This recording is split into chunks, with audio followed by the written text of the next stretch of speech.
Alright, before I get back into the actual reinstall or install process, so to go over some of the stuff that I had to do to get the car ready.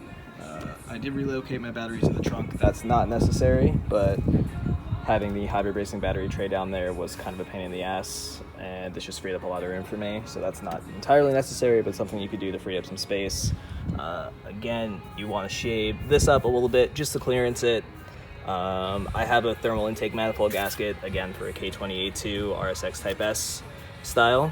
Depending on how thick the gasket you use is, will tell you how much you have to clearance this. It took me a while to get this right, but it's also, I didn't have the right tools to do it, so if you have something a little bit more efficient than I did, it may not take you that long. What else? RSX Type S thermostat housing that will point your radiator hose down rather than going up and hitting the manifold, and that's why we do that. Your stock Civic Si radiator hose will work, you just have to cut a portion of it so that way you can rotate it and everything will sit the way that it's supposed to. And aside from that, you really just need the coolant bypass adapter. I prefer Track Tough. K-Tuned is notorious for leaking. That said, I had to use a fair amount of Teflon tape, Honda Bond, everything just to stop it from dripping. That's just kind of the nature of it. I've seen people with K-Tuned stuff still have that problem. And that's it. There's a lot of like universal stuff that I did a long time ago. I'm trying to remember. This loop here used to be the coolant lines for the throttle body. So those are deleted. I just loop it back into each other. What else? I teed in my evap into the brake booster line, which goes to the inlet, which I'll show when I put everything back together. I think that's really it. There's really not too much you need to do. This whole install could take you a couple hours. I mean, I have my own set of issues because I'm incompetent, but I could have this whole kit out and installed in like 45 minutes.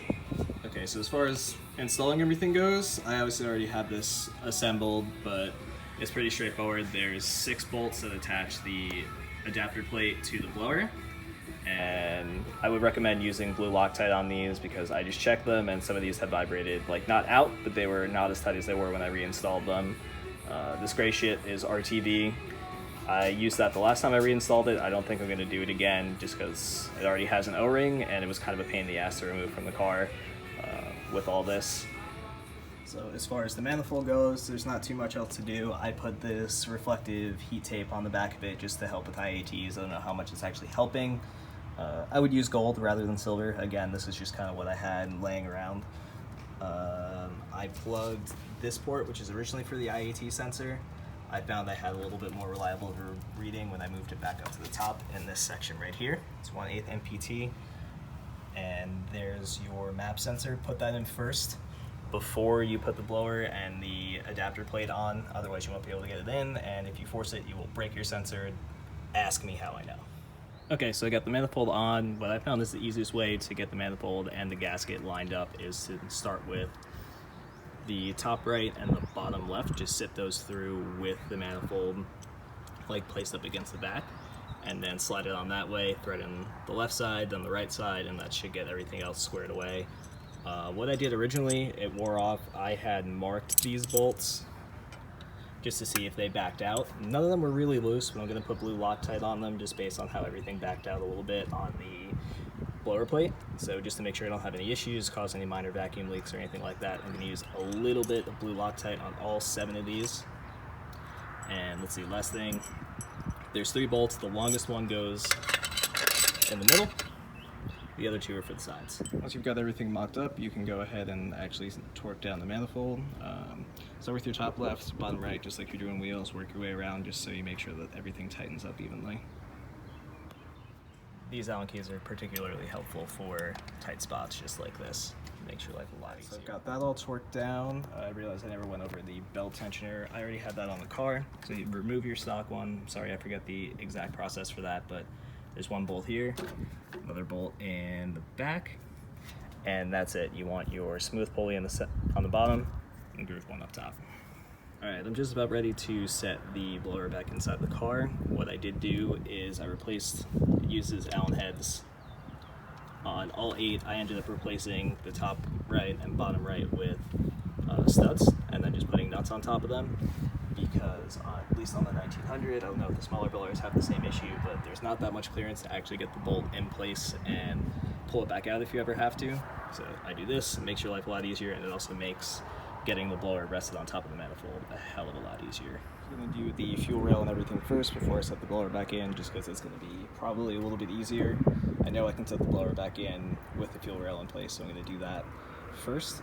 On mine, I'll show on the blower, the bypass valve actually came on the wrong side from Magnuson, so I had to get these fuel injector spacers, and then I also have spacers for the rail as well, just so everything can clear the way that it's supposed to.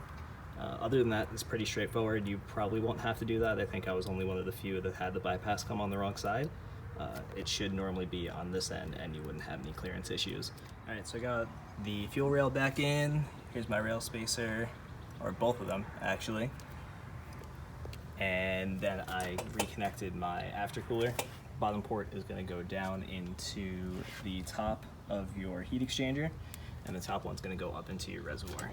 It'll come back down, and you get to your water pump here. I did not make the wiring harness for this, so I can't go into too in-depth of an explanation of it. Very simple wiring, and there should be a diagram available on the MercRacing website. Right, blower sits right on top.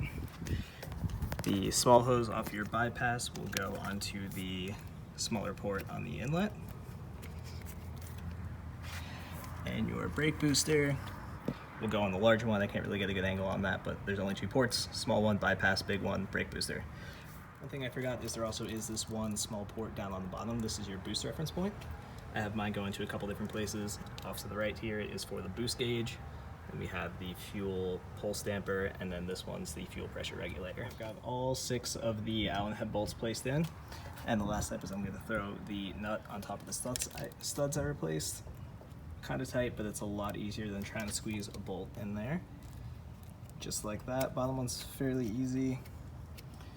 Top one I like to use a magnet for. You can just place it right on top of its home, and it makes your life a lot easier. Certainly possible to do it without it, but after doing this probably no joke 30-40 times, this is my preferred method. Before I snug those down too much, I want to go ahead and tighten up the rest. Having one of these kind of Allen socket makes your life a lot easier. Again, most of these issues are only pretty specific to the 1900 blower because it's so big, but being able to go in at this angle is beautiful. Next step is to get the belt on. Everything from here down is all OEM, and then I'll show you how I set up everything for the belt length I have. Your first step, you want to break this bolt loose here and then loosen up this set screw. All right, so I'm just about ready to get the belt on here. The next step to making that happen is you have to release the tension from your OEM belt tensioner. There's a special tool for this, which I have. I don't feel like looking for it. The simple trick is to put a 14mm wrench on the bolt, and then grab yourself a 3/4 inch ratchet and throw that right here. Then you can pull that back, and without cutting your fingers off, slide the belt onto its home. So obviously that takes a little bit of wrestling, but the whole belt layout is as it is OEM until you get up here. You come down off the alternator, wrap around the smooth pulley, around the blower pulley, and back up top. I always start by loosening this set screw down and moving the groove pulley as far down as I can get. That way I have the most headroom, and then you can tighten it up and set your tension. So I got mine right first try. What you want is to have this arrow line up with this notch here. If you're using a brand new belt, don't be surprised that as soon as you start it, the belt stretches. You'll probably have to go back and tighten everything up a little bit more just as you drive it. In my experience, I've usually have to tighten belts up twice before they stay where they're supposed to be. So when you tighten it, leave this bolt loosened, pull back on the tensioner again, and just tighten up this set screw, and then just keep doing that until it sits where it's supposed to. And that's it. Make sure you tighten up that bolt when you're done. And that's pretty much it. I'm gonna polish up my throttle body, so I'm not gonna totally finish the install, but it's 1, 2, 3, 4 bolts. Put this harness back on, connect your intake, and then you're good to go. After that, once you've wired up your water pump and all that, you can fill up your reservoir. You don't get this cool ice box like I have, you'll just get a smaller one, but you fill it up. I do 70% distilled water and 30% unmixed antifreeze. That usually gives the best cooling without totally running the risk of anything freezing on you. You definitely don't want that, but that's it. One last thing that I missed, what I did just to make a little bit more room so when the motor tilts back under load that it didn't contact the radiator support here, I just bent this in. It's thin metal, it bends really, really easily, and when you put that plastic cover back over this, you won't see it. This is probably just an 8th gen issue. I don't think any RSXs or, you know, EG, EK, anything like that has that problem. But that's really it. That's the only modification I had to make to the car to make this work. It comes apart and goes back in really, really easily. I can't stress that enough. I did this in 2 hours, and that's with fucking around for an hour and taking an extra 45 minutes worth of time to film this and making sure I didn't sound like a total doofus by recording. So yeah, that's it. Enjoy, guys.